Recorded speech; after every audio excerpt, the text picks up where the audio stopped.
All right, let's talk about something you hear about every single fall. Something that really hits home for millions of people. The Social Security Cost of Living Adjustment. You know, the COLA. So let's just get right to it. What is a COLA anyway? I mean, beyond just the letters. Why should you care? And what does it actually mean for the money in your pocket? Think of it this way. A COLA is basically a raise. It's designed to make sure your Social Security check can buy the same amount of stuff this year as it did last year. Its whole purpose is to fight back against inflation, the rising cost of everything. So how in the world does the government come up with this number? Well, it's not random. There's a very specific recipe, and it all comes to a head in October. Let's unpack how that works. Okay, here's the secret sauce. The one thing most people don't realize. They don't look at the whole year's inflation data. No. They zoom in on one super important 3-month window, the third quarter. It's actually a pretty simple 3-step dance. First, they grab all the inflation data for July, August, and September. Then, they take the average of those 3 months and compare it to the average from the same 3 months the year before. The difference between those two numbers? Boom, that's your COLA. And that's why the big announcement always drops in October.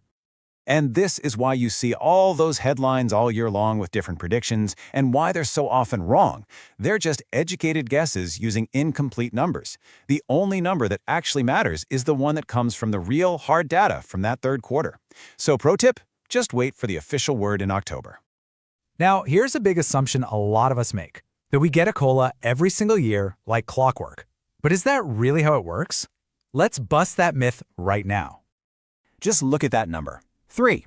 A COLA only happens if prices actually go up. If there's no inflation or if prices go down, well, there's no adjustment. And that's exactly what's happened 3 times in recent history. And this really shows you the wild swings we've seen.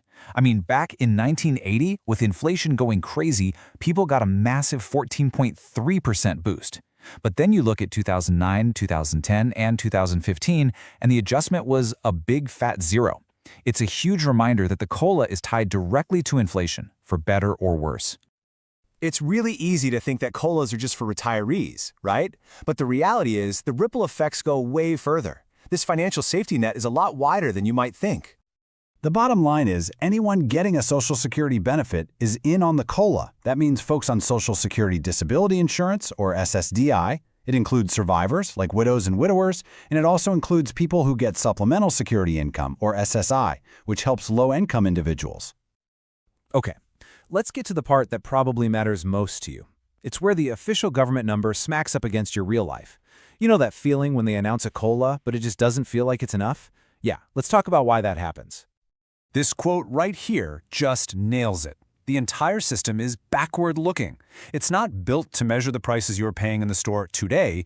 It's designed to reflect what prices were doing months and months ago. And this lays out that disconnect perfectly. On one side, you've got the official calculation, based on old, averaged-out data. And on the other side, well, that's your life. That's what you're actually paying for gas and groceries right now. And that gap between the two can be incredibly frustrating. So it really comes down to 2 main things. First, that look-back window we just talked about. The data is always old. And second is the law of averages.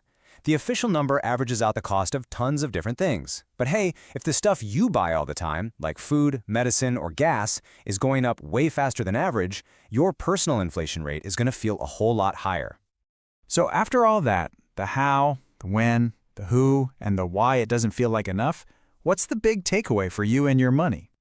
Look, is the system perfect? No, of course not. That lag is real, and it can be tough. But at the end of the day, that cost of living adjustment is still a super important cushion. It's a built-in defense that helps protect millions of people when prices are climbing, and every little bit helps.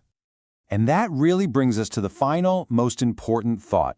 The Social Security COLA is designed to help you play catch-up with yesterday's prices, not get ahead of tomorrow's. So that leaves us with a really big question, doesn't it? If the official adjustment is always looking in the rearview mirror, how do you prepare your own budget for the road that's still ahead?